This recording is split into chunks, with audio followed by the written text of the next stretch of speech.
Let me turn to a verse in Lamentations in chapter 3. புலம்பல் 3ஆம் அதிகாரம்.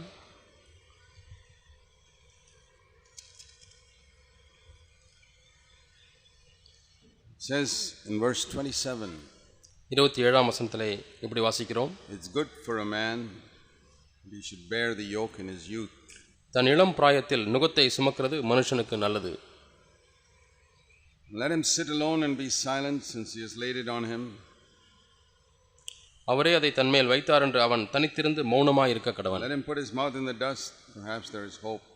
நம்பிக்கைக்கு இடமுண்டோ என்று தன் வாயை தூளில் நிறுத்துவானாக.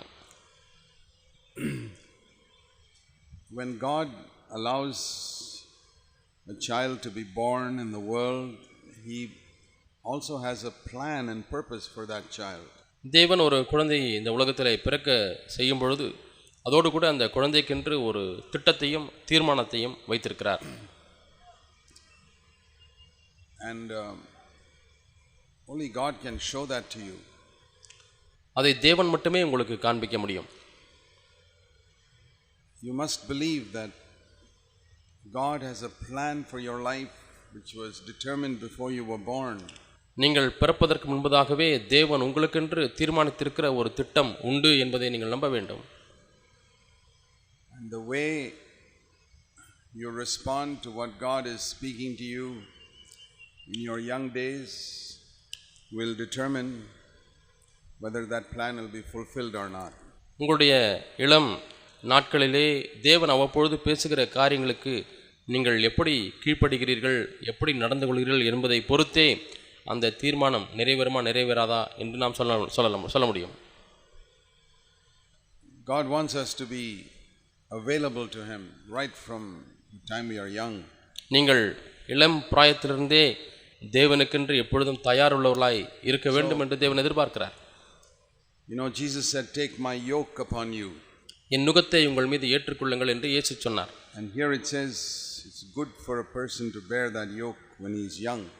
ஆனால் குறிப்பாக இளம் பிராயத்திலே நுகத்தை சுமக்கிறது மனுஷனுக்கு நல்லது என்று இங்கே வாசிக்கிறோம். And one result of that bearing that yoke will be we may go through some difficulties and sufferings in our younger days. இந்த நுகத்தை சுமப்பதன் பலனாக ஒரு காரியம் இருக்கிறது. உங்களுடைய வாலிப நாட்களிலே சில கஷ்டங்களுக்குள்ளாக கடந்து செல்ல நேரிடும். And if you want God's plan to be fulfilled, we have to humble ourselves under that yoke. தேவ திட்டம் உங்கள் வாழ்க்கையில் நிறைவேற வேண்டும் என்று விரும்பினால் அந்த நுகத்துக்கு உங்களை நீங்கள் விட்டு கொடுக்க வேண்டும். So it says here, let this young person, verse 29, put his mouth in the dust. தூளிலே தன்னுடைய முகத்தை வைத்து அவன் காத்திருக்க கடவன் என்று பார்க்கிறோம். And if he is smitten by somebody, verse 30, let him give his cheek to the smiter. யார் தன்னை அடிக்கிறவனுக்கு தன் கன்னத்தை காட்டட்டும் என்று அடுத்த வசனத்திலே பார்க்கிறோம். It's all right even if you are reproached, let him be filled with reproach. நிந்தை வந்தாலும் பரவாயில்லை, நிந்தையினாலே நிறைந்திருக்கட்டும். Because ultimately the Lord will fulfill his plan for his life. ஏனென்றால் கடைசியாக முடிவிலே தேவன் தம்முடைய திட்டத்தை நிறைவேற்றி விடுவார். When Jesus spoke about taking the yoke in Matthew 11 and verse 29, மத்தேயு 11ஆம் அதிகாரம் 29ஆம் வசனத்திலே தம்முடைய நுகத்தை எடுக்கக்கூடிய காரியத்தை குறித்து பேசுகிறார். he said, "Take my yoke upon you and learn from me." என் நுகத்தை உங்கள் மீது ஏற்றுக்கொண்டு என்னிடத்திலே கற்றுக்கொள்ளுங்கள். Because I am gentle and humble in heart. நான் சாந்தமும் மனத்தாழ்மையுமாய் இருக்கிறேன். And you shall find rest for your souls. உங்கள் ஆத்துமாக்களுக்கு இளைப்பாறுதல் கிடைக்கும். So taking the yoke of Jesus upon us, we have to learn from him the way he humbled himself in different circumstances when he was young. இயேசு தன்னுடைய இளம் பிராயத்திலே வித்தியாசமான சூழ்நிலைகள் வரும்பொழுது எப்படி நடந்து கொண்டார் என்பதை நாம் பார்ப்பதன் மூலமாக அவருடைய நுகத்தை நாம் ஏற்பது எளிதாக இருக்கும். From your earliest youth you must seek to make Jesus your example. ஆகவே நீங்கள் சிறியவர்களாக இருக்கும் பொழுதே இயேசுவை உங்களுக்கு மாதிரியாக நீங்கள் கொள்ள வேண்டும். You see, we read in John chapter 7 that he had brothers who did not believe in him. யோவான் 7ஆம் அதிகாரத்திலே அவரை நம்பாத அவருடைய சகோதரர்கள் இருந்தார்கள் என்று நாம் வாசிக்கிறோம். Jesus had 4 brothers and 2 sisters in his house. இயேசுவுக்கு தன்னுடைய வீட்டிலே 4 தம்பிகளும் 2 தங்கைகளும் இருந்தார்கள். And it says in John 7:5 his brothers didn't believe in him. யோவான் 7:5 அவருடைய சகோதரரும் அவரை விசுவாசிக்கவில்லை என்று நாம் பார்க்கிறோம்.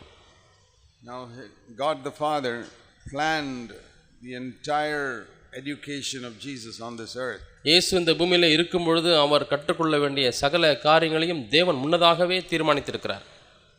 And that plan was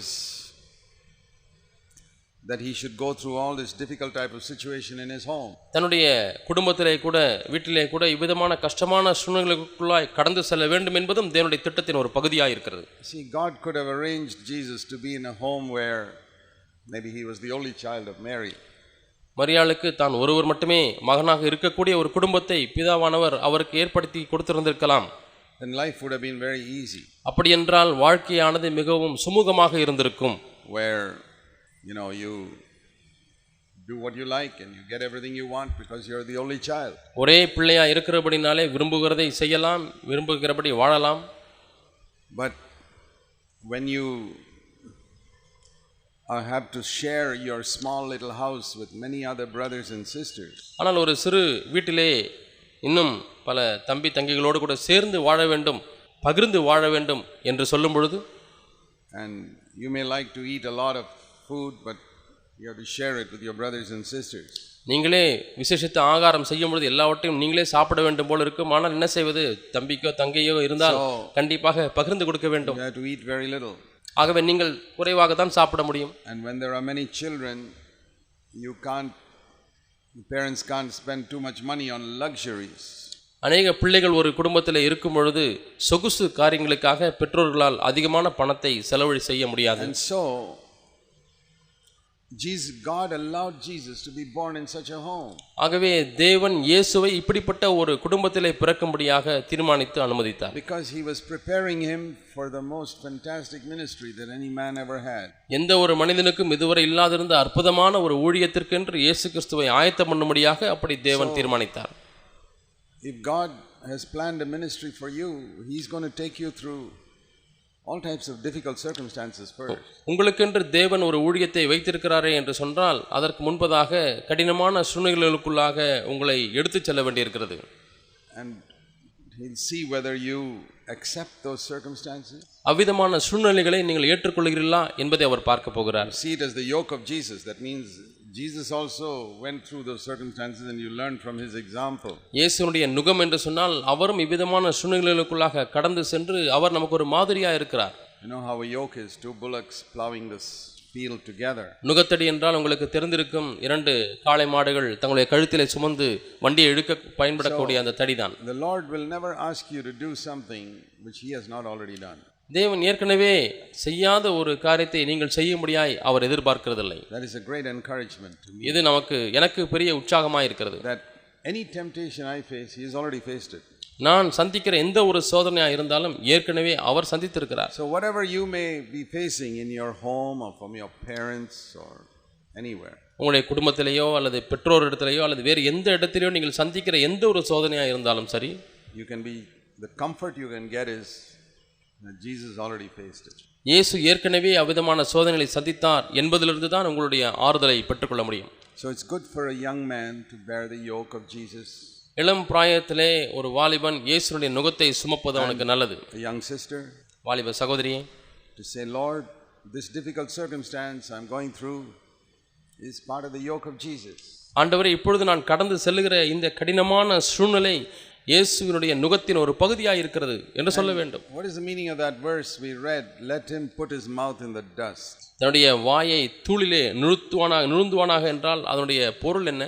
That means let him not complain about anything. When you put your mouth in the dust, you don't open and complain about anything. வாயை மண்ணிலே போட்டு மூடிக்கொண்டால் நாம் வாயை திறந்து நாம் யாரிடத்திலேயும் போய் புகார் செய்ய முடியாது. People do all types of things and behave in a bad way towards us. எனக்கு இப்படி செய்து விட்டார்கள், அப்படி செய்து விட்டார்கள், பல விதமாய் கெட்ட விதத்திலே நடந்து கொண்டார்கள் என்றெல்லாம் பல குறைகள் இருக்கலாம். But if you keep your mouth in the dust, you don't complain. You say, okay. மண்ணிலே நம்முடைய வாயை வைத்துக் கொண்டால் நம்மாலே புகார் செய்ய முடியாது, குறை சொல்ல முடியாது. God has allowed that. தேவன் அதை அனுமதித்திருக்கிறார். And it may look as if the others around you are having an easier time and you're having a very difficult time. பார்ப்பதற்கு வேண்டுமானால் உங்களை சுற்றி உள்ளவர்களுக்கு நல்ல ஜாலியாக இருக்கிறார்கள், எனக்கு தான் கஷ்டமாக இருக்கிறது என்பது போல தோன்றலாம். And that is how God has arranged it for a Christian. ஒரு கிறிஸ்தவனுக்கு தேவன் இப்படித்தான் சூழ்நிலைகளை அனுமதித்திருக்கிறார். Those who go through a difficult time, they are the ones who become more spiritual.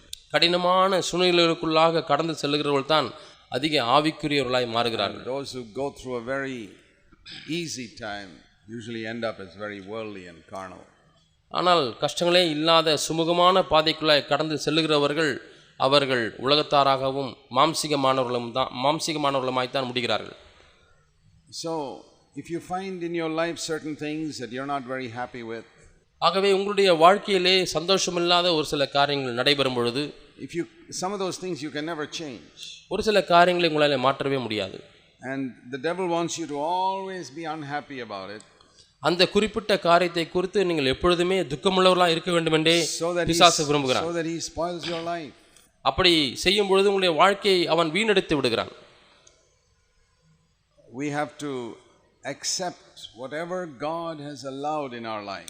தேவன் என்ன காரியங்கள் எல்லாம் நம்முடைய வாழ்க்கையில் அனுமதித்திருக்கிறாரோ அவைகள் எல்லாம் ஏற்றுக்கொள்ள வேண்டும். That's the meaning of taking the yoke when we are young and keeping our mouth in the dust. இளம் பிராயத்தில் நுகத்தை சுமப்பது, நம்முடைய வாயை தூளிலே அமிழ்த்துவது என்கிற வார்த்தைகளுடைய பொருள் இதுதான். You don't have to do it.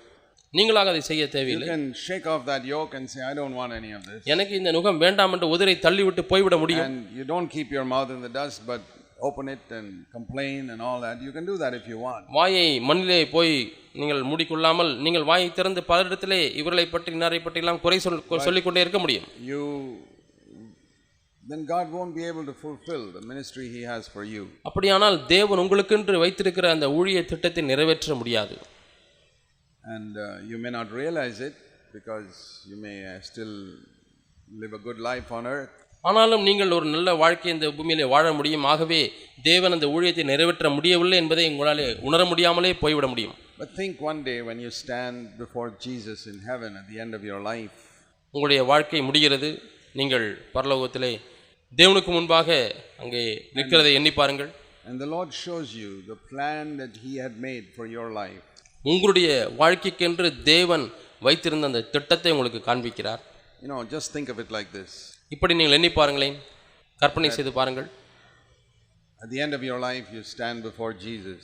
உங்கள் வாழ்க்கையின் முடிவுக்கு வந்து விட்டீர்கள், இயேசுக்கு முன்பாக நிற்கிறீர்கள்.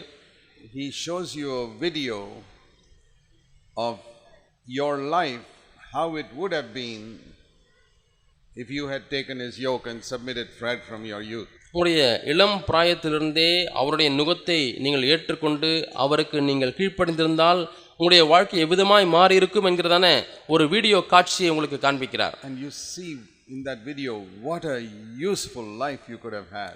அந்த வீடியோ காட்சியை பார்க்கும் பொழுது ஐயோ எவ்வளவு பிரயோஜனமுள்ள ஒரு வாழ்க்கையை நான் வாழ்ந்திருக்க முடியுமே என்று அங்கலாய்க்கிறீர்கள். How you could have you lived on earth and been a tremendous blessing to so many people. அநேகருக்கு எவ்வளவு அதிகமான ஆசீர்வாதத்தை கொடுக்கக்கூடியவர்களாய் வாழ்ந்திருக்க முடியுமே என்று அங்கலாய்க்கிறீர்கள். But instead of that, அதற்கு பதிலாக you see how your own life was, grumbling, complaining about your circumstances. நீங்கள் உங்கள் சூழ்நிலைகளை குறித்தே குறை சொல்லிக் கொண்டு முறுமுறுத்துக் கொண்டே காலத்தை கழித்து விட்டீர்களே. Not believing that God cares for you. தேவன் உங்களுக்காக கரிசனைப்படுகிறவராய் இருக்கிறார் என்பதை நம்பாமல் போய்விட்டீர்களே. And you watch the video of your real life. உங்களுடைய உண்மையான வாழ்க்கை அதை வீடியோ காட்சியாக பார்க்கிறீர்கள். You will feel so sad in that day. அந்த நாளிலே எவ்வளவோ துக்கமாய் உணர்வீர்கள். You'll feel like saying, Lord, please give me one more chance to go and live on this earth so I can live properly. ஆண்டவரே, ஒழுங்காய் வாழ்ந்து விடுவதற்கு மீண்டுமா எனக்கு ஒரு வாழ்க்கையை தரமாட்டீரோ என்று ஏங்குவீர்கள். Do you think God can send us back to the earth a second time? மீண்டுமா இரண்டாவது முறை இந்த பூமிக்கு உங்களை அனுப்பி வாழ வைப்பார் என்று எண்ணுகிறீர்களா? No. இல்லை.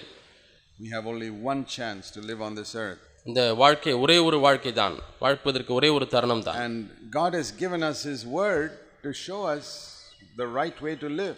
வாழ்வதற்கு சரியான வாழ்க்கை இதுதான் என்பதை காண்பிக்கும்படியாக தேவனுடைய வார்த்தையை உங்களுக்கு கொடுத்திருக்கிறார். In the Old Testament they only had the word. பழைய ஏற்பாட்டிலே அவர்களுக்கு ஒரு வார்த்தை மாத்திரமே இருந்தது. But now God has given us his word and he's also given us an example in Jesus how he lived. ஆனால் இந்த புதிய காலத்திலே நமக்கு வார்த்தையை கொடுத்தது மட்டுமல்ல, அதோடு கூட ஒரு மாதிரியையும், இயேசு எப்படி வாழ்ந்தார் என்கிற ஒரு மாதிரியையும் உதாரணத்தையும் கொடுத்திருக்கிறார். You can't say, oh, I didn't know how I was supposed to live. நான் எப்படி வாழ வேண்டும் என்று எனக்கு தெரியாது என்று நாம் சாக்கு போக்கு சொல்ல முடியாது. Well, look at Jesus. That's the way you're supposed to live. இயேசுவை நோக்கி பாருங்கள், அப்படித்தான் நீங்கள் வாழ வேண்டும். And you know why Jesus had to be born in a cow shed? இயேசு ஏன் ஒரு மாட்டு கொட்டையிலே பிறக்க வேண்டி இருந்தது? Now many of us come from very poor villages. நம்மிலே அநேகர் ஏழ்மையான கிராமங்களிலிருந்து வருகிறோம். I don't know who is here from the poorest village. இருக்கக்கூடிய கிராமங்களிலே மிகவும் ஏழ்மையான கிராமத்திலிருந்து வந்தவர்கள் யார் என்று எனக்கு தெரியாது. But among all of you, maybe one of you is the poorest home. இங்கே இருக்கிற உங்கள் எல்லாரிலேயும் யாரோ ஒருவர் மிகவும் ஏழ்மையான ஒரு குடும்பத்திலிருந்து வந்திருக்கிறீர்கள். You maybe live in a mud house. ஒருவேளை நீங்கள் மண்ணினால் கட்டப்பட்ட சுவர் வீட்டிலே வாழ்ந்து கொண்டிருக்கலாம். And you are very, very poor. மிக மிக ஏழ்மையாக இருக்கிறீர்கள். You ask your parents if they have ever heard of anybody who was born in a cow shed, even among the poor people. அவர்களிடத்திலே நீங்கள் ஏன் கேட்டு பார்க்க கூடாது? ஏழை மக்கள் மத்தியிலே யாராவது மாட்டு தொழுவத்திலே பிறந்தவர்கள் இருக்கிறார்களா என்று கேட்டு பாருங்கள். I've never heard of it in all my life. என்னுடைய வாழ்க்கையை முழுவதுமாய் நான் அப்படி ஒரு சம்பவத்தை கேள்விப்பட்டதே இல்லை.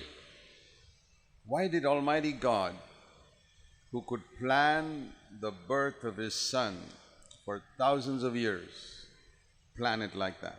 ஆயிரக்கணக்கான ஆண்டுகளுக்கு முன்பதாகவே தேவன் தம்முடைய குமாரன் எங்கே பிறக்க வேண்டும் என்று தீர்மானிக்கிறவர் ஏன் நல்ல ஒரு வீட்டை அவர் தீர்மானிக்க கூடாது? நல்ல ஒரு இடத்தை தீர்மானிக்க கூடாது? See how when mother is going to deliver her child, how her parents will take care of her. ஒரு மகள் அந்த மகளுக்கு பிள்ளை பிறக்க போகிறது என்று சொன்னால் பெற்றோர் எவ்வளவு கர்சனையாய் அதற்கு வேண்டிய ஆயத்தங்களை எல்லாம் செய்கிறார்கள். Because they know the time is coming near and all the parents will do something to take care of her delivery. பிரசவ காலம் சீக்கிரத்திலே வரப்போகிறது என்று சொன்னால் அதற்கு வேண்டிய எவ்வளவோ ஆயத்தங்களை செய்கிறார்கள். They won't arrange a cow shed for her to deliver her baby. மகளுக்கு பிரசவத்திற்காக ஒரு மாட்டு கொட்டாகை யாரும் ஆயத்தம் செய்ய மாட்டார்கள். Why did God Almighty, who has all power, allow his son to be born in a cow shed? சர்வ வல்லமையுள்ள தேவன் ஏன் தம்முடைய குமாரன் ஒரு மாட்டு தொழுவத்திலே பிறக்கும்படியாய் அனுமதிக்கிறார்? Such a dirty place. எவ்வளவு அசுத்தமான ஒரு இடம். The Bible says there was no room in all the hotels in Bethlehem. அந்த பெத்லகேமிலே உள்ளதான ஹோட்டல்களிலே எங்கேயுமே அறைகளே இல்லை. Even a ordinary MLA can arrange a room in a hotel. சாதாரண ஒரு எம்எல்ஏ கூட தன்னுடைய செல்வாக்கை பயன்படுத்தி ஒரு ஹோட்டலிலே ஒரு அறையை அவர் ஏற்கனவே முன்பதிவு செய்ய முடியும். Particularly if he has plenty of time to book it in advance. அதிலும் குறிப்பாக இந்த நாளிலே ஒரு நமக்கு அறை வேண்டும் என்று ஏற்கனவே தெரிந்திருந்தால் எளிதாக ஒரு அறையை அவர் பதிவு செய்யலாம். Imagine Almighty God who had thousands of years to plan this birth. இயேசுவினுடைய பிறப்பை தீர்மானிப்பதற்கும் திட்டமிடுவதற்கும் சர்வ வல்லமையுள்ள தேவனுக்கு ஆயிரக்கணக்கான ஆண்டுகள் இருந்தது. And God could have delayed that census which Caesar said must be done. He could have just delayed it by another 6 months and Jesus would have been born in a good house in Nazareth. அந்த கணக்கெடுப்பின் நிமித்தமாக, அந்த ராயின் கணக்கெடுப்பின் நிமித்தமாகத்தான் அங்கே கூட்ட நெரிசல் வந்துவிட்டது. ஆண்டவர் நினைத்திருந்தால் அந்த கணக்கெடுப்பை ஒரு 6 மாதம் தள்ளி போட வைத்திருந்திருக்கலாம். That would have been very easy for God. அது தேவனுக்கு மிக எளிதான ஒரு பணியா இருந்திருக்கும். But this is the most amazing order that I've ever heard in my life. ஆனால் என்னுடைய வாழ்க்கையிலே கேட்டதான ஒரு இந்த ஒழுங்கை வியக்கத்தக்கதான ஒரு காரியமாக இருக்கிறது. That when you take a census of the number of people, everybody's got to go to their home village. கணக்கெடுப்பு, மக்கள் தொகை கணக்கெடுப்பு என்று வரும்பொழுது அவரவர்கள் அவரவருடைய கிராமங்களுக்கு, சொந்த ஊர்களுக்கு செல்ல வேண்டும் என்ற ஒரு ஒழுங்கு இருந்தது. In India also they take census every 10 years or so. இந்திய நாட்டிலேயும் கூட 10 வருடத்துக்கு ஒரு முறையோ எப்பொழுதோ அவர்கள் மக்கள் தொகை கணக்கெடுப்பு எடுக்கிறார்கள். Can you imagine if they told everybody to go to their home village when they take their census? ஒவ்வொருவரும் கணக்கெடுப்புக்காக தங்கள் சொந்த கிராமங்களுக்கு செல்ல வேண்டும் என்று சொல்லுவார்களானால் There'll be absolute confusion.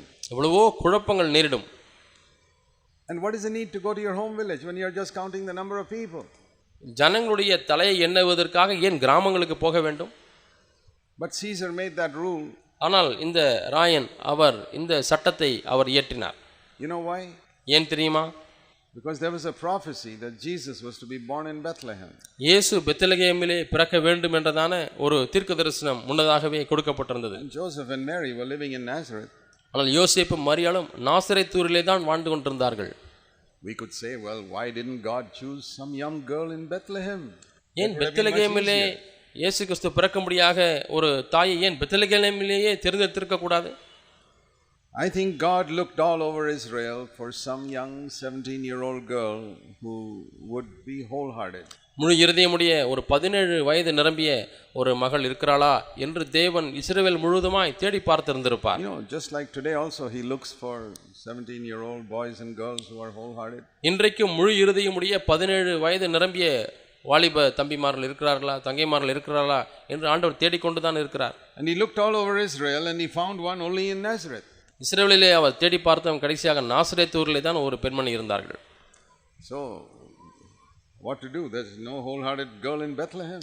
பெத்லகேமிலே முழு இருதயமுடைய ஸ்திரீ இல்லை, என்ன செய்வது? The only wholehearted girl who is fit to be the mother of Jesus is in Nazareth. இயேசுவுக்கு தாயாக இருக்கக்கூடிய தகுதி பெற்ற ஒரு ஸ்திரீ இப்பொழுது நாசரேத்திலே தான் இருக்கிறார்கள். And when she was there, God had to make some way by which you got to get this girl to Bethlehem when she delivers. இப்பொழுது இந்த மரியாள் இருப்பதோ நாசரேத்து, பிறக்க வேண்டிய இடமோ பெத்லகேம். இப்பொழுது ஏதாவது ஒன்றை செய்து இவர்கள் நாசரேத்திலிருந்து பெத்லகேமுக்கு போவதற்காக ஏற்பாடு செய்ய வேண்டும். So that was God who arranged that amazing plan where Caesar said all the people must go to their hometown.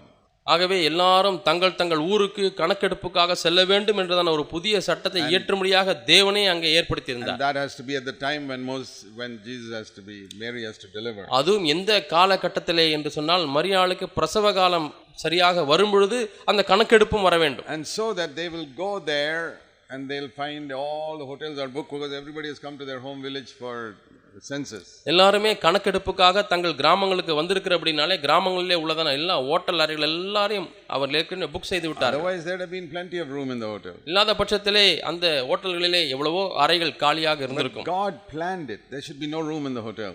ஆகவே அந்த ஹோட்டல்களிலே அறைகள் ஏதும் இருக்கக்கூடாது என்கிறதான வகையிலே தேவன் எல்லாவற்றையும் தீர்மானித்திருந்தார். And when Mary was traveling on that donkey from Nazareth, I think God made that donkey walk a little slower. அந்த கழுதையிலே மரியாள் ஏறி உட்கார்ந்து பிரயாணம் பண்ணும் பொழுது அந்த கழுதை மெதுவாக அது நடக்க ஆண்டவர் செய்திருந்திருப்பார். So that they'll be late. அப்படி மெதுவாக வரும்பொழுது இப்பொழுது காலதாமதமாகிவிட்டது. And then the only place is the cowshed. அந்த கட்டத்திலே இப்பொழுது இருக்கக்கூடிய ஒரே ஒரு இடம் அதான் மாட்டுத் தொழுவம். Because that was God's plan.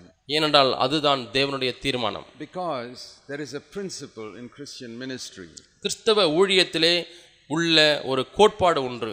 That if you want to serve other people, மற்றவர்களுக்கு நீங்கள் ஊழியம் செய்ய வேண்டுமானால் you have to go underneath all of them, then only you can serve them. அவர் எல்லாருக்கும் கீழாக நீங்கள் சென்றால் தான் அவர்களுக்கு என்று நீங்கள் பணி செய்ய முடியும். You can't serve them if you're on top of all of them. எல்லாருக்கும் மேலாக நீங்கள் இருப்பீர்கள் என்று சொன்னால் அவர்களுக்கு பணி செய்ய முடியாது. See, like many Christian leaders like bishops and popes and all, they are sitting in some palace and trying to serve people. இன்றைக்கு உள்ள கிறிஸ்தவ வட்டாரங்களில் உள்ள தலைவர்களாகிய பிஷப்மார்கள், போப் இவர்கள் எல்லாரும் பார்த்தீர்கள் என்று சொன்னால் பெரிய மாளிகையில் அமர்ந்திருப்பார்கள். அங்கிருந்து கொண்டு மக்களுக்கு நாங்கள் பணி செய்கிறோம் என்று சொல்லிக் கொண்டிருக்கிறார்கள். That is not the spirit of Christ. அது கிறிஸ்துவினுடைய ஆவி அல்ல.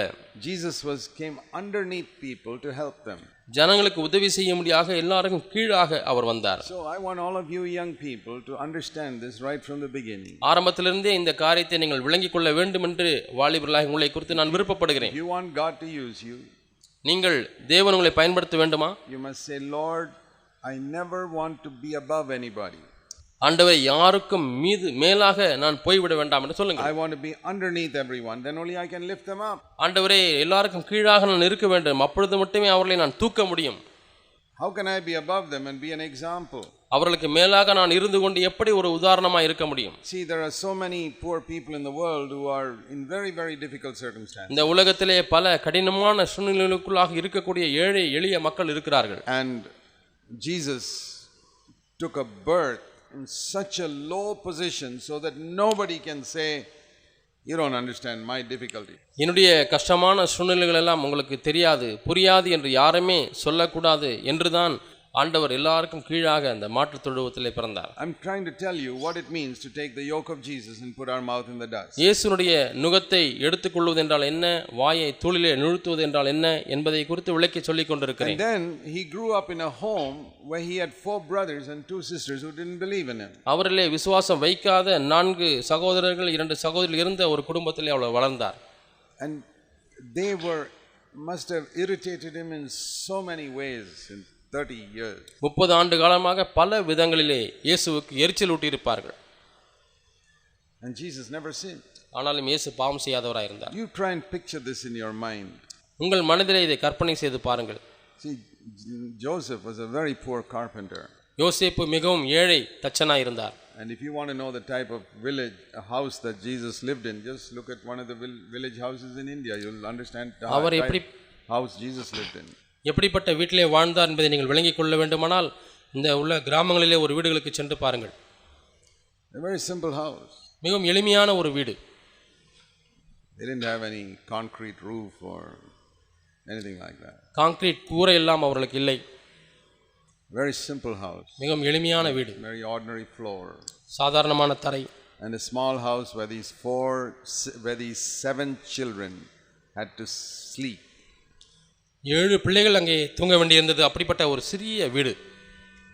And all the difficulties and situations that came in that home. பலவிதமான கடினமான சூழ்நிலைகள் அந்த குடும்பத்திலே நேர்ந்தது. When you face difficulties in your home and you're tempted to complain to your parents. உங்களுடைய வீட்டிலே கடினமான சூழ்நிலையை சந்திக்கும் பொழுது நீங்கள் பெற்றோரிடத்தில் புகார் செய்ய சோதிக்கப்படும் பொழுது think of this verse. இந்த வசனத்தை எண்ணி பாருங்கள். It's good for a young person to bear his yoke in his youth. இளம் பிராயத்திலே நுகத்தை சுமக்கிறது மனுஷனுக்கு நல்லது. And don't complain, keep your mouth in the dust. புகார் செய்ய வேண்டாம், வாயை மூடிக்கொள்ளுங்கள். Say, Lord, you're preparing me for something. ஆண்டவரே, ஏதோ ஒன்றிற்காக என்னை நீர் ஆயத்தப்படுத்துகிறீர். And these people, my brothers and sisters, are irritating me. என்னுடைய தம்பி தங்கைகள் அல்லது அண்ணன் தம்பிமாரெல்லாம் என்னை எரிச்சலூட்டுகிறார்கள். Help me not to behave like them. அவர்களைப் போலவே நானும் நடந்து கொள்ளாதபடிக்கு எனக்கு உதவி செய்யுங்க ஆண்டவரே. They don't want the yoke of Jesus, that's okay, but I want the yoke of Jesus. அவர்களுக்கு இயேசுவின் நுகம் தேவையில்லை, அது பரவாயில்லை, ஆனால் எனக்கு உம்முடைய நுகம் தேவை ஆண்டவரே. Do you know the sorrow that those people will have when they stand before the Lord? தேவனுக்கு முன்பாக நிற்கும் பொழுது அவர்களுக்கு இருக்கக்கூடிய துக்கம் எப்படி இருக்கும் என்று உங்களுக்கு தெரியுமா? It will be tremendous sorrow. அவர்களுக்கு மிகுந்த துக்கமும் மன வேதனையும் உண்டாயிருக்கும். And you can escape that if you humble yourself now. இப்பொழுது நீங்கள் உங்களை தாழ்த்துவீர்கள் என்று சொன்னால் அந்த துக்கத்துக்கு நீங்கள் தப்பிக்க முடியும்.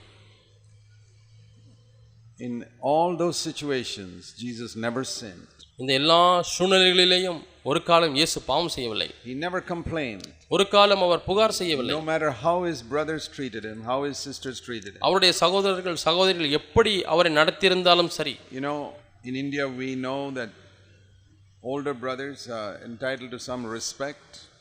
இந்திய நாட்டிலே மூத்த சகோதரர்கள் அல்லது அண்ணன்மார்களுக்கெல்லாம் ஒரு சில மதிப்பும் மரியாதையும் கிடைக்கும் என்று உங்களுக்கு தெரியுமா? We don't even call them by their name. We always add a title of respect. அண்ணனை பேர் சொல்லி கூப்பிடாத என்று சொல்லுவார்கள். அண்ணனை அண்ணன் என்று தான் சொல்ல வேண்டும் என்று சொல்லுவார்கள். And Jesus was the eldest brother there. இயேசு அங்கே அண்ணனாய் இருந்தார். They never treated him with respect. ஆனாலும் அவரை அண்ணனைப் போல மதிப்பு கொடுத்து நடத்தவில்லை. They despised him. அவரை அற்பமாய் எண்ணினார்கள். And it says here they didn't believe in him at all. அவரிடத்திலே விசுவாசமே வைக்கவில்லை என்று இங்கே பார்க்கிறோம்.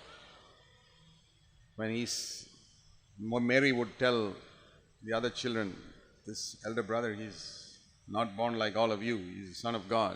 மரியாள் தன்னுடைய பிள்ளைகளை பார்த்து, அண்ணன் உங்களைப் போலெல்லாம் பிறக்கவில்லை, அண்ணன் தேவனுடைய குமாரன் என்றெல்லாம் சொல்லியிருந்திருப்பார்கள். I don't think Jesus would have ever said, listen, I'm the son of God. இயேசு எப்பொழுதாவது தன்னுடைய தமிழெல்லாம் பார்த்தரே, நான் தான் தேவகுமாரன் என்று அவர் சொல்லியிருந்திருக்க He மாட்டார். wasn't like that. அவர் அப்படி அல்ல. But Mary would have told the other children, ஆனால் மரியாள் மற்ற பிள்ளைகளிடத்தில் சொல்லியிருந்திருப்பார்கள், you must respect him. He is the Son of God. அண்ணன் தேவகுமாரனாய் பிறந்திருக்கிறார், அவரை நீங்கள் மதிக்க வேண்டும் என்றெல்லாம் சொல்லியிருப்பார்கள். You know, actually, he is your creator who has come in human form. அவர்தான் உங்களை எல்லாம் உண்டாக்கினவர், இப்பொழுது மனுஷ வடிவிலே வந்திருக்கிறார் என்று சொல்லியிருந்திருப்பார்கள். They would have laughed at it. எல்லாரும் அவரை பார்த்து சிரித்திருந்திருப்பார்கள். They would have said, my mother Mary has gone off her head.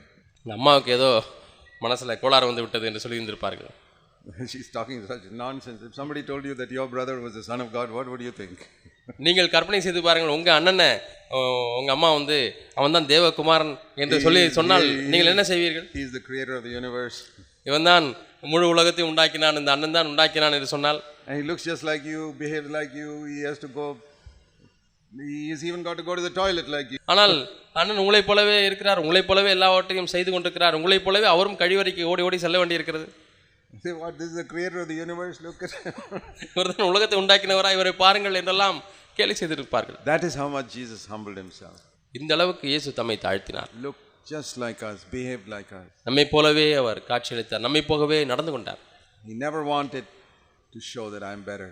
நான் மேன்மையானவன் என்பதை ஒரு காலம் அவர் காண்பிக்க விரும்பவில்லை. They didn't believe in him at all. அவரிடத்தில் விசுவாசம் வைக்கவே இல்லை, அவர் சொல்லுவதை நம்பவே இல்லை. Now you may not be the creator of the universe. நீங்கள் இந்த அண்ட சராசத்தை உண்டாக்கினவர்களாக இல்லாமல் இருக்கலாம். If you are born again, you're a son of God. ஆனால் நீங்கள் மறுபடியும் பிறந்தவர்களாக இருந்தால் நீங்கள் தேவனுடைய பிள்ளை, You're a daughter of God. நீங்கள் தேவனுடைய குமாரத்தி. And the other people in your home may not be children of God. உங்கள் வீட்டிலே இருக்கக்கூடிய மற்றவர்கள் தேவ பிள்ளைகளாய் இல்லாமல் இருக்கலாம்.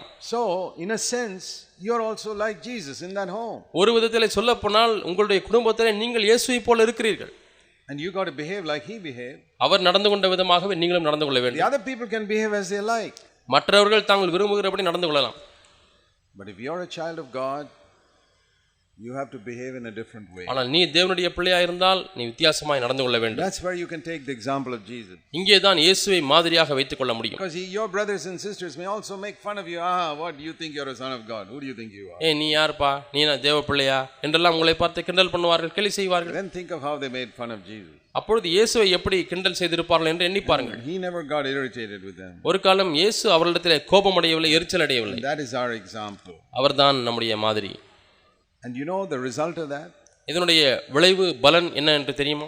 After more than 30 years, 30 ஆண்டுகளுக்கும் அதிகமாக some of his brothers came to faith. அவருடைய சகோதரர்களில் சிலர் அந்த விசுவாசத்துக்குள்ளாக வந்தார்கள். You know there are two books you have at the end of your Bible by James and Jude. யாக்கோபு, யூதா என்ற 2 புத்தகங்கள் உங்கள் வேதத்தின் கடைசி பகுதியிலே இருக்கிறது என்று உங்களுக்கு தெரியுமா? They are the brothers of Jesus. அவர்கள் யார்? இயேசுனுடைய தம்பிமார்கள். So if you are faithful for so many years, one day your relatives will come to faith. நீங்கள் மட்டும் இவ்வளோ ஆண்டுகளாக உண்மையுள்ளவர்களாக இருந்தால் ஒரு நாளிலே உங்கள் உறவினர்கள் இயேசுவுக்குள்ளாக வருவார்கள். Ultimately they would have been convicted. கடைசியாக அவர்கள் உணர்த்தப்பட்டிருந்திருப்பார்கள். In his entire life they didn't get convicted. அவருடைய வாழ்க்கை முழுவதுமாக, இயேசு வாழ்ந்த வாழ்க்கை முழுவதுமாக அவருடைய சகோதரர்களுக்கு உணர்வு வரவில்லை. After his death, இயேசுனுடைய மரணத்துக்கு பின்பு then only they believed in him. அப்பொழுது மட்டுமே அவர்களை விசுவாசம் வைத்தார்கள். They must have felt so sorry. We never gave him the respect that it was due to him. ஐயோ, அவருக்கென்று கொடுக்க வேண்டிய மதிப்பும் மரியாதையும் கொடுக்காமல் போய்விட்டோமே என்று எவ்வளவோ துக்கப்பட்டிருந்திருப்பார்கள். And there we have an example of Jesus who took a yoke when he was young and kept his mouth in the dust. இளம் பிராயத்திலே நுகத்தை சுமந்ததற்கும் தன்னுடைய வாயை தூளிலே நுழுந்தினதற்கும் ஒரு மாதிரி இயேசுவாக இருக்கிறார். And I'm sure that even Joseph and Mary never understood him in many situations. பல சூழ்நிலைகளிலே யோசேப்பும் மரியாளும் கூட இயேசுவை புரிந்திருந்திருக்க மாட்டார்கள்.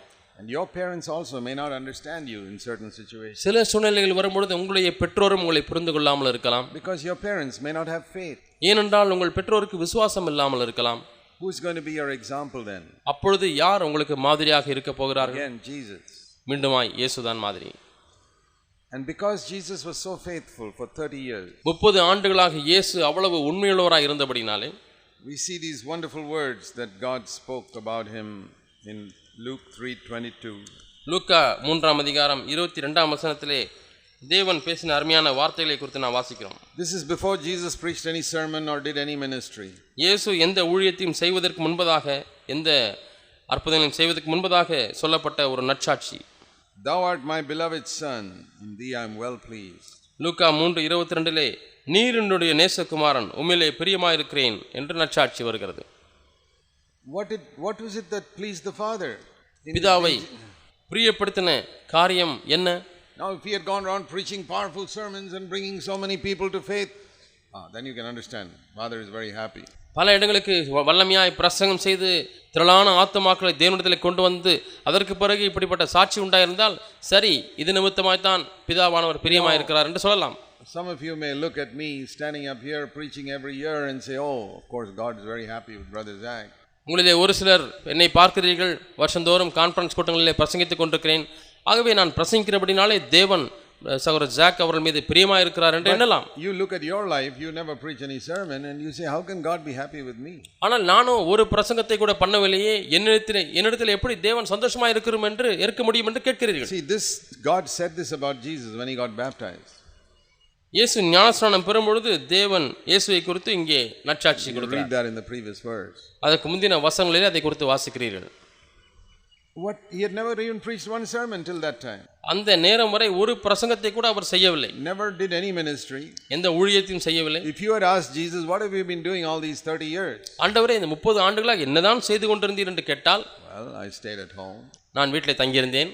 I helped my mother. என் அம்மாவுக்கு உதவி செய்தேன். I helped my younger brothers and sisters. என்னுடைய தம்பி தங்கைகளுக்கு உதவி செய்தேன். I worked very hard as a carpenter and earned money to support my family. என் குடும்பத்தை தாங்கும்படியாக நான் இந்த தச்சு தொழிலை கடினமான விதத்திலே செய்தேன். Joseph died some years ago. ஒரு சில ஆண்டுகளுக்கு முன்பதாகவே யோசேப்பு மரித்து விட்டார். The burden came upon me because my mother was a widow. என்னுடைய தாய் விதவியானபடினாலே அந்த முழு பாரமும் குடும்ப பொறுப்பும் என் மீது வந்து விட்டது. We were very poor. நாங்கள் ஏழைகளாக இருந்தோம். And I had to take care of all my 7 younger brothers and sisters. எனக்கு கீழே இருந்த 6 தம்பிமார்கள் தங்கைமார்களை நான் தான் பொறுப்பெடுத்து அவர்களுக்கு செய்ய வேண்டிய காரியங்கள் எல்லாம் செய்ய வேண்டி இருந்தது. Okay, but what ministry did you do? சரி, அதெல்லாம் ஒரு பக்கம் இருக்கட்டும், என்ன ஊழியம் செய்தீர்கள்? That is my ministry. அதுதான் என்னுடைய ஊழியம். You mean your ministry is just working as a carpenter and taking care of your family? என்ன, தச்சு தொழில் செய்வதுதான் ஊழியமா? குடும்பத்தை பராமரிக்கிறது தான் ஊழியமா? That's right. ஆம், சரி. What does God think about this? தேவன் இதை குறித்து என்ன எண்ணுகிறார்? God says, I am very pleased. நான் முழுமையாய் பிரியமா இருக்கிறேன் என்று சொல்கிறார். What an example for you. உங்களுக்கு என்ன நல்ல ஒரு மாதிரி பாருங்கள். Can God be pleased with you when you have never preached in a sermon once? ஒரு முறை கூட ஒரு பிரசங்கத்தையும் இதுவரை செய்ததே இல்லை. அப்படி இருக்கும் பட்சத்தில் தேவன் உங்கள் மீது பிரியமா இருக்க முடியுமா? Maybe you have not even given out a tract till today. இதுவரை ஒரு கைப்பிரதி கூட யாருக்கும் கொடுத்ததில்லை. How can God be pleased with you? உங்கள் மீது எப்படி தேவன் பிரியமா இருக்க முடியும்? How was he pleased with Jesus? இங்கே எப்படி இயேசுவின் மேல் பிரியமா இருந்தார்? Because he obeyed Joseph and Mary at home. யோசேப்புக்கும் மரியாளுக்கும் குடும்பத்திலே அவர் கீழ்ப்படிந்திருந்தார். He respected his earthly parents. பூமிக்குரிய பெற்றோர்களை அதிகமாக மதிக்க கற்றுக்கொண்டார். And he spent his time studying the Bible. வேதத்தை கற்பதிலே அதிகமான நேரத்தை செலவு செய்தார். Even though he didn't have a Bible at home like this. குடும்பத்திலே இது போன்ற ஒரு வேதம் அவருக்கு இல்லாதிருந்தாலும் கூட, nobody had Bibles 2000 years ago. 2000 ஆண்டுகளுக்கு முன்பாக யாருக்குமே வேதம் அப்பொழுது கையிலே இல்லை. There was no printing. அப்பொழுது அச்சு தொழிலே அப்பொழுது இல்லாதிருந்தது. People had to copy the Bible with hand. ஒரு வேத பிரதி எடுக்க வேண்டும் என்று சொன்னால் கையிலே தான் எழுதி பிரதி எடுக்க வேண்டும். Imagine if you have to copy just Matthew chapter 1.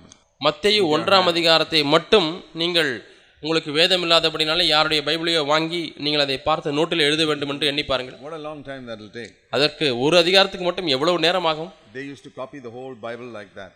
அதுபோல அந்த காலங்களிலே முழு வேதாகமத்தையும் அவர்கள் கையிலே எழுதி பிரதி எடுத்து வைத்துக் கொள்வார்கள். Very few copies of it. One will be in the synagogue. அதுபோல ஒரு சில பிரதிகளே இருந்தது. ஒன்று அந்த தேவாலயத்தில் இருந்தது. When you go there you can listen to it. அங்கே போனால் யாராவது வாசித்தால் அதை கேட்கலாம்.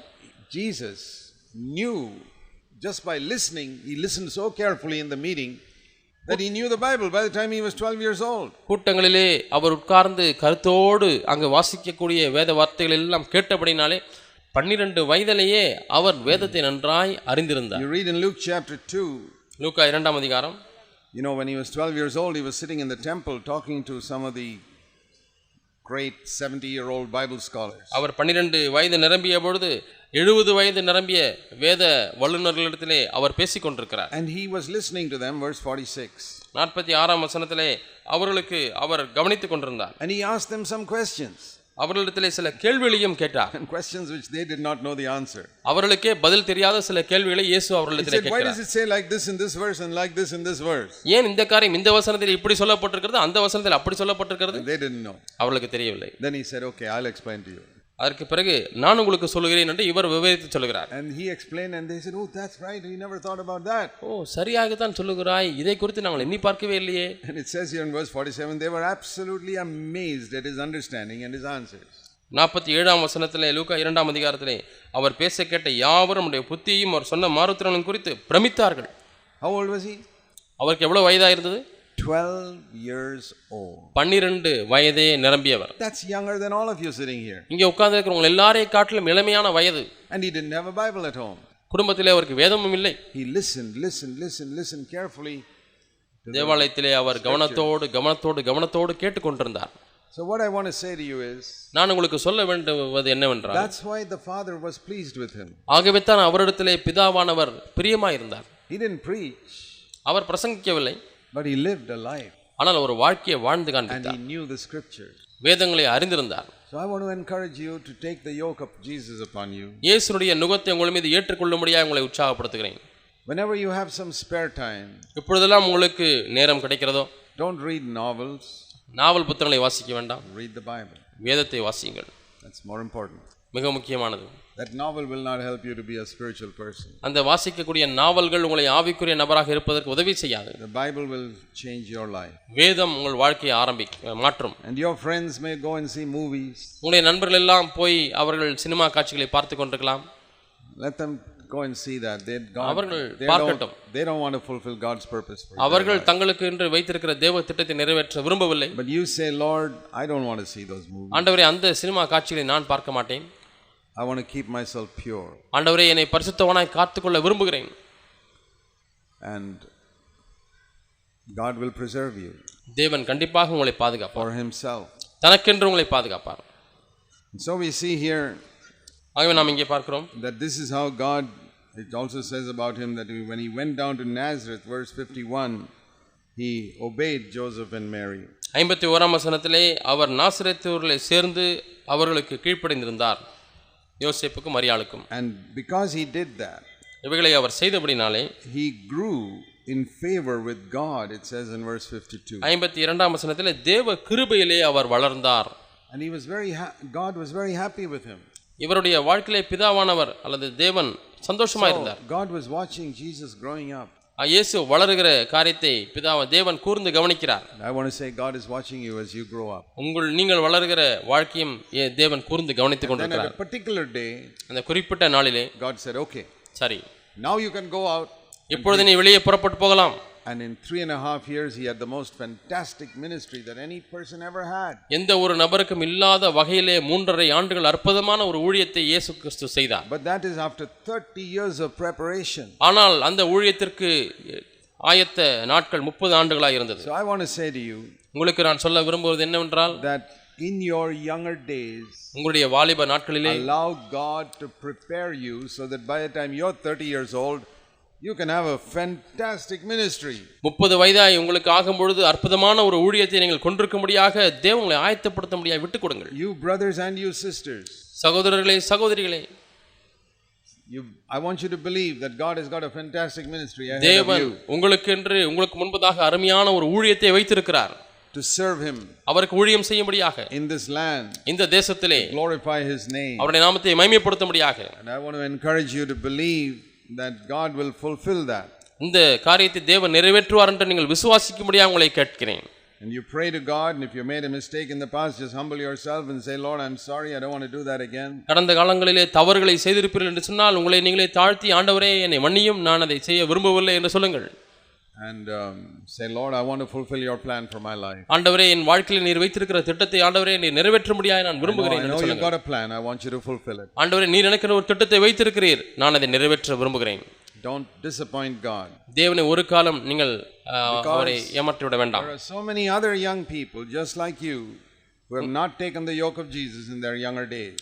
உங்களைப் போல அநேக மற்ற வாலிபர்கள் இளம் நாட்களிலே அந்த நுகத்தை எடுக்காதவர்கள், they waste their life. அவர்கள் தங்கள் வாழ்க்கையை வீணடித்து விட்டார்கள். Let me show you a verse in Psalm 139. சங்கீதம் 139 ஒரு வசனத்தை உங்களுக்கு காண்பிக்கிறேன். Psalm 139. சங்கீதம் 139. Lord, it says in verse 13, you formed my inward parts and wove me in my mother's womb. சங்கீதம் 139:13 பார்க்கிறோம், நீர் என் உள்ளந்தினங்களை எல்லாம் கைக்கொண்டீர், என் தாயின் கற்பத்தில் என்னை காப்பாற்றினீர். This is David. தாவீது இதை சொல்கிறார். David says, when I was inside my mother's womb, you formed me.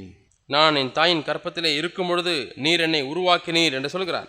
And I am wonderfully made, verse 14. 14ஆம் வசனத்திலே நான் பிரமிக்கத்தக்க அதிசயமாய் உண்டாக்கப்பட்டிருக்கிறேன். Wonderful are your works and my soul knows it well. உம்முடைய கிரியைகள் அதிசயமானவைகள், அது என் ஆத்துமாவுக்கு நன்றாய் தெரியும். Now I want to ask you, உங்களை நான் கேட்கிறேன், when you look in a mirror நீங்க கண்ணாடியில உங்களை பார்க்கறீங்க and you see your face, உங்க முகம் தெரிகிறது, are you happy with the wove you inside your mother's womb? நீங்கள் தாயின் கற்பத்திலே இருந்தபொழுது தேவன் உங்களை சிருஷ்டித்த விதத்தை குறித்து நீங்கள் கண்ணாடியில் உங்கள் முகத்தை பார்க்கும் பொழுது சந்தோஷப்படுகிறீர்களா? Or do you look at the mirror and say, Lord, I think you should have given me a little better color than this? அல்லது கண்ணாடியிலே உங்கள் முகத்தை பார்க்கும்பொழுது ஆண்டவரே இந்த கலரை விட சற்று மென்மையான கலரை கொடுத்திருந்தா நல்லா இருக்குமே என்று சொல்கிறீர்களா? Or my nose should not have been like this, Lord, you made a mistake. ஆண்டவரே என் மூக்கு இப்படி இருந்திருக்க கூடாது ஆண்டவரே, நீங்க ஒரு தவறு செய்து விட்டீர்கள் என்று சொல்கிறீர்களா? Or these ears is a little shouldn't be like this. அல்லது காது கொஞ்சம் கோணலா இருக்கு ஆண்டவரே, இது நேரா ஆக்கி இருக்கும் என்று சொல்கிறீர்களா? So many people have a complaint about the way God made them. அநேகருக்கு தேவன் தங்களை உண்டாக்கின விதத்தை குறித்து அவர்களுக்கு ஒரு அதிருப்தி இருக்கிறது. Lord, you made me too short. ஆண்டவரே என்னை கொஞ்சம் கட்டையா உண்டாக்கிட்டீங்க ஆண்டவரே. Or you made me too tall. நெட்டையா உண்டாக்கிட்டீங்க ஆண்டவரே. Or you made me too fat. குண்டா உண்டாக்கிட்டீங்க ஆண்டவரே. Or you made me too thin. ஒல்லி குச்சியா உண்டாக்கிட்டீங்க ஆண்டவரே. But not David. ஆனா தாவீது அப்படி சொல்லவில்லை. He says, அவர் என்ன சொல்கிறார்? your works are wonderful. உம்முடைய கிரியைகள் அதிசயமானவைகள். That's one of the first things you have to do. நீங்கள் செய்ய வேண்டிய முதலாவது காரியம் இதுதான்.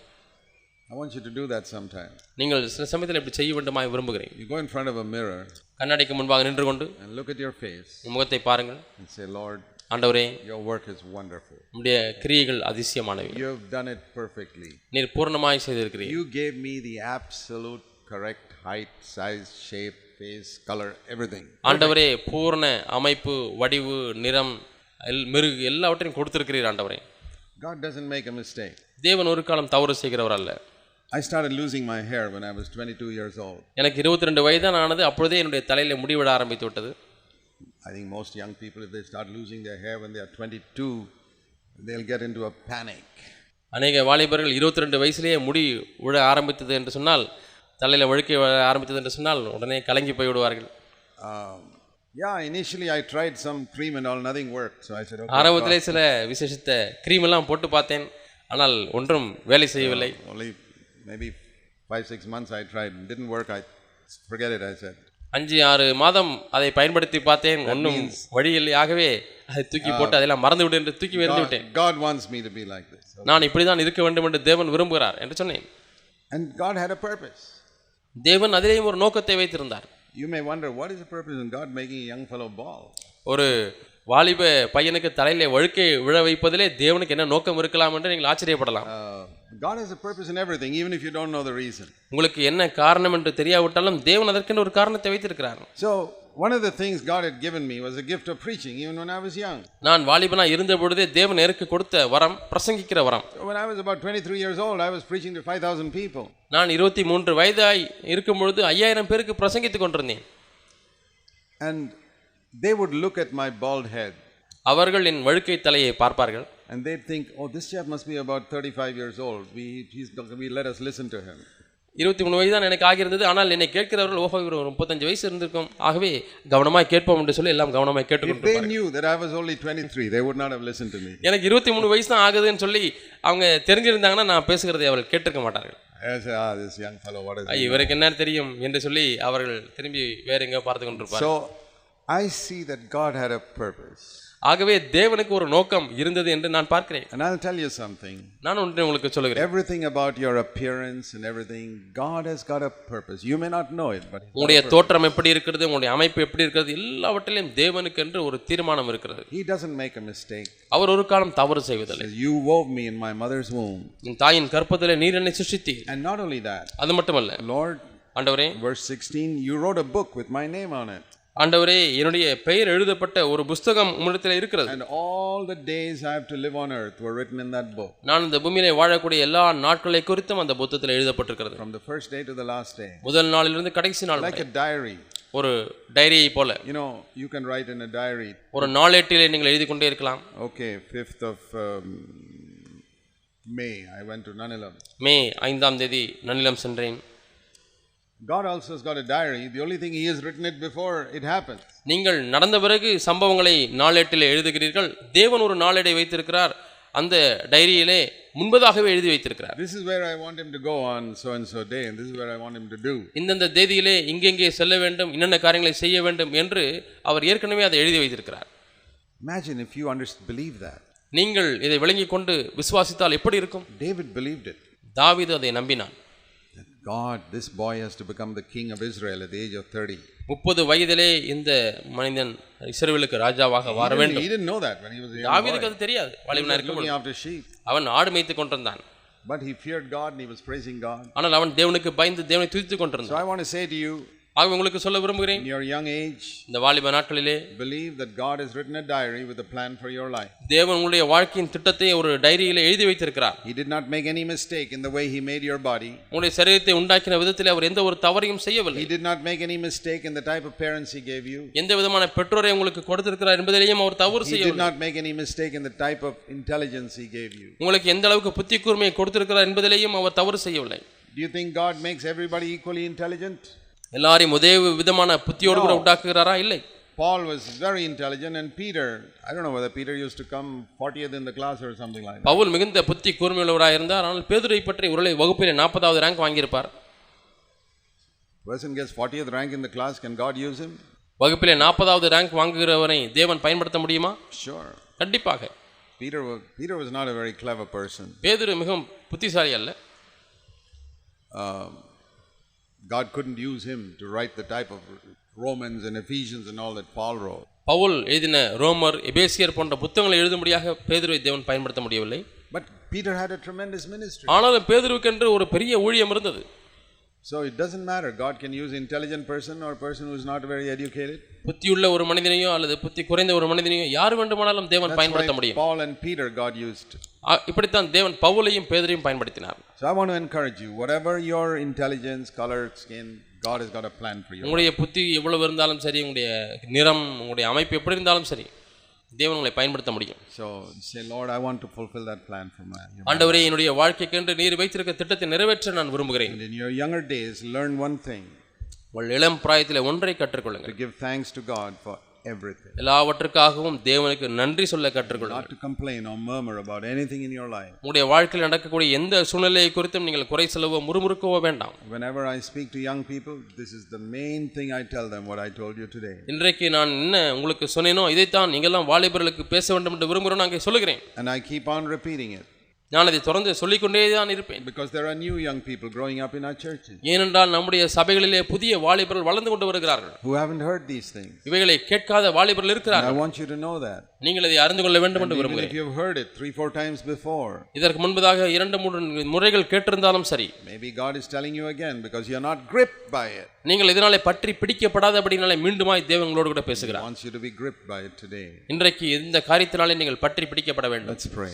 நாம் ஜெபிப்போம். Heavenly Father, பரலோக பிதாவே, apply these truths to our lives. இந்த சத்தியங்களை நாங்கள் கடைபிடிக்க உதவி செய்யும். I pray these young people will really be gripped. இந்த வாலிபர்கள் உண்மையாலுமே இதனாலே பற்றி பிடிக்க முடியாது விரும்புகிறேன். Young age filled with the Holy Spirit. இந்த வாலிப நாட்களிலே அவர்களை பரிசுத்த ஆவியின் அபிஷேகத்தால் நிரப்பும். So they can live for you. உமக்கென்று அவர்கள் வாழும்படியாக. In Jesus' name. இயேசுவின் நாமத்தில் பிதாவே, ஆமென்.